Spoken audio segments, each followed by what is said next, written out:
বিসমিল্লাহির রহমানির রহিম। National institute of neuroscience and হসপিটালের ভবন 2 এর উদ্বোধনী অনুষ্ঠানের সম্মানিত সভাপতি, মন্ত্রিপরিষদের সদস্য এবং উপদেষ্টাবৃন্দ, জাতীয় সংসদের সদস্য, বিভিন্ন পর্যায়ের স্বাস্থ্য কর্মকর্তা বৃন্দ, বিশেষজ্ঞ চিকিৎসক, গবেষক, পেশাজীবী সংগঠনের প্রতিনিধিবৃন্দ এবং সকল উপস্থিতিবৃন্দ, আসসালামু আলাইকুম। আধুনিক স্বাস্থ্য ব্যবস্থার লক্ষ্য কেবল অবকাঠামো ও প্রযুক্তির সম্প্রসারণ নয়, বরং উন্নত প্রযুক্তি, দক্ষ মানব সম্পদ, সুশাসন এবং সময়োপযোগী নীতির সমন্বয়ের মাধ্যমেই দেশের প্রতিটি মানুষের জন্য সহজলভ্য, সাশ্রয়ী এবং মানসম্মত চিকিৎসা সেবা নিশ্চিত করাই মূল লক্ষ্য।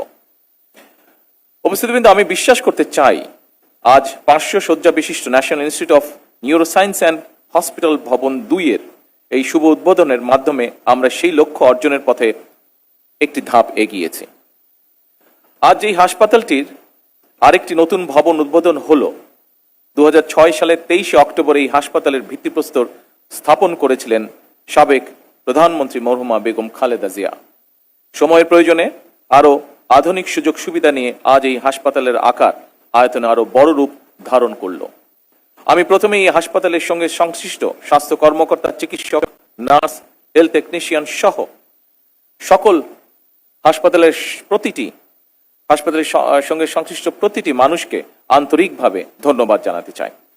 উপস্থিত সুধীবৃন্দ, এপিলেপসি বা খিঁচুনি, পার্কিনসন ডিজিজ, ডিমেনশিয়া কিংবা মেরুদণ্ডের জটিল রোগ বর্তমানে বিশ্বজুড়ে এক বিশাল চ্যালেঞ্জ হিসেবে আবির্ভূত হয়েছে। আমাদের দেশে এ ধরনের আধুনিক এবং বিশেষিত চিকিৎসার চাহিদা প্রতিনিয়ত বেড়েই চলেছে। আজকের এই 500 শয্যা বিশিষ্ট আধুনিক ভবন উদ্বোধনের মাধ্যমে এই ধরনের রোগের চিকিৎসা সক্ষমতা বহুগুণে বৃদ্ধি পাবে ইনশাআল্লাহ।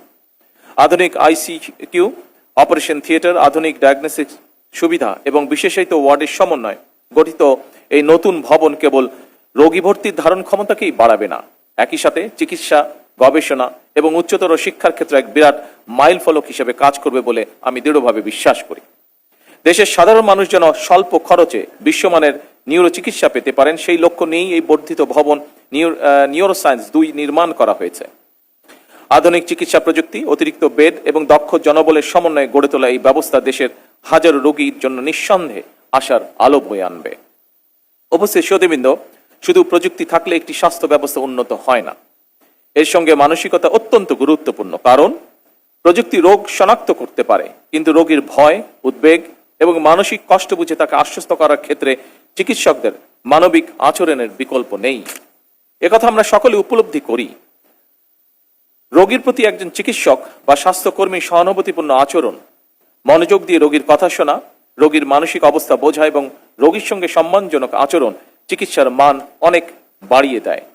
তবে একই সঙ্গে আমাদের এটিকে অবশ্যই মনে রাখতে হবে, চিকিৎসা সেবা এবং চিকিৎসা পরিবেশ নির্ভীক করতে সকল দায় দায়িত্ব চিকিৎসকের একক নয়, বরং আমি মনে করি চিকিৎসক, রোগী এবং রোগীর উদ্বিগ্ন স্বজন, এই 3টি পক্ষের মধ্যে পারস্পরিক আস্থা, সম্মান এবং সহানুভূতির সম্পর্ক বজায় থাকা অত্যন্ত জরুরি। এই 3-এর মধ্যে পারস্পরিক আস্থা এবং সম্মানের পরিবর্তে চিকিৎসকরা যদি নিরাপত্তাহীনতা অনুভব করেন কিংবা রোগী এবং রোগীর স্বজনরা যদি চিকিৎসকদের উপরে বিশ্বাস এবং মর্যাদা সম্পর্ক অনুভব না করেন, তাহলে আমরা যতই হাসপাতালের অবকাঠামোগত উন্নয়ন করি, চিকিৎসার জন্য বিদেশ বিমুখতা বন্ধ করা যাবে না। উপস্থিত সুধীবৃন্দ, বর্তমান সরকার স্বাস্থ্যের অধিকার কেবল মৌলিক অধিকারই নয়, এটি একটি জাতির অর্থনৈতিক এবং সামাজিক উন্নতির চাবিকাঠি বলে মনে করে। আমি মনে করি স্বাস্থ্যসেবা সহজলভ্য এবং সবার জন্য সমানভাবে প্রাপ্য হওয়া অত্যন্ত জরুরি। উন্নত চিকিৎসা যদি শুধু শহরের বিত্তবান মানুষের মধ্যে সীমাবদ্ধ থাকে, তাহলে সেটিকে পূর্ণাঙ্গ আধুনিক স্বাস্থ্যসেবা বলা যাবে না। সুতরাং প্রত্যন্ত অঞ্চলের মানুষ, দরিদ্র জনগোষ্ঠী এবং প্রান্তিক মানুষের কাছে সাশ্রয়ী ও মানসম্মত চিকিৎসা পৌঁছে দেওয়ার লক্ষ্যে বর্তমান সরকার বিভিন্ন পদক্ষেপ গ্রহণ করছে। প্রত্যন্ত অঞ্চলের একজন রোগী যাতে যে কোনো চিকিৎসার জন্য প্রচুর অর্থ ব্যয় করে রাজধানীতে আসতে না হয়, এজন্য সরকার হেলথ কার্ডের মাধ্যমে একটি আধুনিক ও কার্যকর রেফারেন্স সিস্টেম গড়ে তোলার পাশাপাশি চিকিৎসা সুবিধা মানুষের দোরগোড়ায় পৌঁছে দেওয়ার জন্য কাজ শুরু করেছে। এরই অংশ হিসাবে একদিকে দেশের প্রতিটি ইউনিয়নে পূর্ণাঙ্গ প্রাইমারি হেলথ কেয়ার ইনস্টিটিউট প্রতিষ্ঠার কাজ চলমান রয়েছে, অপরদিকে বর্তমান সরকারের মেয়াদকালেই ইনশাল্লাহ পর্যায়ক্রমে প্রতিটি উপজেলা হাসপাতালকে 151 শয্যা বিশিষ্ট হাসপাতালে উন্নীত করা হবে ইনশাল্লাহ। উপস্থিত সুধীবৃন্দ, আজকে শিশুরাই আগামীর ভবিষ্যৎ। সুস্থ আগামী বিনির্মাণের লক্ষ্যে শিশুদের শিক্ষা ও স্বাস্থ্যের প্রতি বিশেষ নজর দেওয়া আমাদের সকলের দায়িত্ব এবং কর্তব্য বলে আমি দৃঢ়ভাবে বিশ্বাস করি। সেদিকে লক্ষ্য রেখে বর্তমান সরকার শিশুদের জন্য নতুন শিক্ষা কারিকুলাম প্রণয়ন করছে। একইভাবে শিশু স্বাস্থ্যের প্রতিও সরকার বিশেষভাবে নজর দিয়েছে। এরই অংশ হিসাবে খুলনা, বরিশাল, রংপুর ও রাজশাহী বিভাগ এবং কুমিল্লা জেলায় একটি করে 200 শয্যা বিশিষ্ট বিশেষায়িত শিশু হাসপাতাল চালু করার কাজ শুরু করেছে। সরকার ইনশাল্লাহ আগামী অক্টোবর মাসে এই একযোগে এই 5টি বিশেষায়িত শিশু হাসপাতাল চালু করতে সক্ষম হবে ইনশাল্লাহ।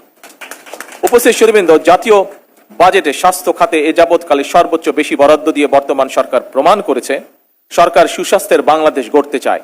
এটি স্রেফ একটি স্লোগান নয়, বরং সরকার দেশে একটি কার্যকর ব্যবস্থা গড়ে তুলতে চায়, যাতে করে মানুষ দেশের ভেতরেই সকল রকমের স্বাস্থ্য সেবা পায়। তবে স্বাস্থ্য এবং চিকিৎসা সেবার মান উন্নয়নে সরকার যতই উদ্যোগ গ্রহণ করুক, চিকিৎসক, স্বাস্থ্য বিশেষজ্ঞ, গবেষক, সর্বোপরি স্বাস্থ্য খাতের সঙ্গে সংশ্লিষ্ট সকলের ভূমিকার উপরেই স্বাস্থ্য এবং চিকিৎসা সেবার সাফল্য নির্ভর করছে।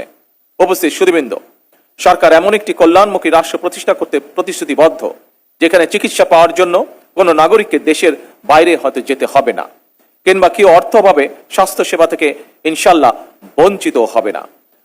আপনাদের মাধ্যমেই নিশ্চিত করা সম্ভব এই বিষয়গুলো। এই প্রত্যাশা এবং বিশ্বাস রেখে আমি আমার বক্তব্য শেষ করছি। আল্লাহ হাফেজ। বাংলাদেশ জিন্দাবাদ।